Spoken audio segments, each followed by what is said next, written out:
Hey guys, Adam G. Fleming here with Chaam Cowboys Publishing. I want to talk to you today a little bit about vocabulary and what to say, what to leave unsaid. As I've been thinking about writing, what it takes to do really great writing. And the last video was about quality. How do you increase your quality of writing? I have some more thoughts for you today about that. And this time I'm going to chat with you a little bit about the Tao Teh Ching, and the translation I'm reading from is John C.H. Wu. Wish I could read it in Chinese. Unfortunately, born into an American English speaking family and have not learned Chinese. I guess my native tongue doesn't preclude me from learning Chinese. I just haven't done it. So, no excuses, just haven't learned Chinese. Could have done that yesterday. Oh well. Chapter 11 in the Tao Te Ching says 30 spokes converge upon a single hub. It is on the hole in the center that the use of the cart hinges. We make a vessel from a lump of clay. It is the empty space within the vessel that makes it useful. We make doors and windows for a room, but it is these empty spaces that make the room livable. Thus, while the tangible has advantages, it is the intangible that makes it useful. In my chat a little bit ago about Wendell Berry and Huckleberry Finn and how the story is told, not explained, I think that was some of what Wendell Berry is alluding to as well. Is this idea that maybe the things that you don't say, the things that aren't explained, for example, but also just the things that you don't say, things that are omitted, sometimes speak as loudly or more loudly than the words that you do write. I've been kind of skimming through Lao Tzu there a little bit just before making this video, and one of the things that impresses me from Taoism is the call to simplicity, like the desire for simplicity, and the recognition that oftentimes qualities are found in the simplest of things, not the most complex.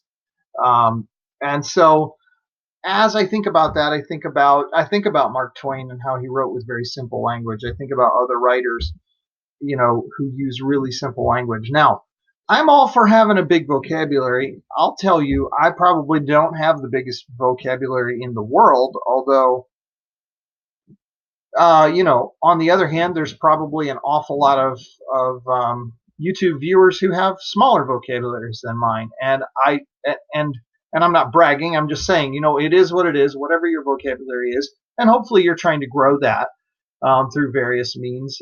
There's different ways to do that, proactively, maybe keeping a journal, writing down and looking up words as you're reading that maybe you didn't know. Frankly, now that I'm in my mid 40s, even if I write them down, I'm not necessarily going to retain them in my sort of my working vocabulary of. And a lot of times when I'm writing, I'll go, I think this is the word that I want. Uh, Promontory was one that came up the other day. It was sort of like a peninsula, but something different. But I looked it up, to make sure. Do I have that word right? How do I spell that? So, it's kind of like, was it in my active vocabulary? Well, it was kind of in my sub-active vocabulary. But really, the point here is, write and don't worry about how big your vocabulary is. Because a lot of what you're going to say when you say something really important is going to be in what you didn't say, in what was omitted, in what was left out.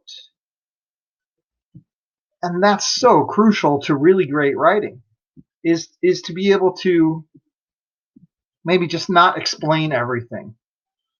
Art, life, it's full of mystery. In my last video, I tried to talk about how impossible it is to explain quality. And there was a point in that video where I just went silent for, like, I don't know, these are 6-minute videos, and I went silent for 20 seconds, which is a huge amount. Well, it's in what I don't say. And it's in the silence sometimes that the most impacting, powerful stuff is said. So, I mean, look, grow your vocabulary as much as you can, but recognize that what's useful for other people in your writing is oftentimes the things that you didn't say, the things that you left untouched. Um, a beautiful vase has maybe some decorative, um, around the edge or something, around the lip, or maybe around the base. You have some kind of decorative design. But if you decorate the whole thing, that kind of gets lost. So sometimes the beauty is in the simpler form of something. And and you know what? It's okay if you do that in the editing process. If you go back and you go, all right, you know, this character's talking a really long time here and using some pretty big words that I'm pretty impressed with myself for using. Look for ways to simplify that unless your character is, some kind of university professor who talks that way all the time. And even then, think about it. Do universities professors, do they talk that way all the time? Really? When they're at home, when they're going to the grocery store? No, not really. Not usually. So you might be playing with an archetype that's a little bit too stereotypical, and maybe if you're doing some kind of slapstick, that's fine. But just think about, hey, how can I simplify? How can I even leave things out that if I leave it out will actually speak louder than if I left it in, especially in the editing process, but it's something you can think about all the time. Hey guys, have a great day, and don't forget to say things and not say things in your writing.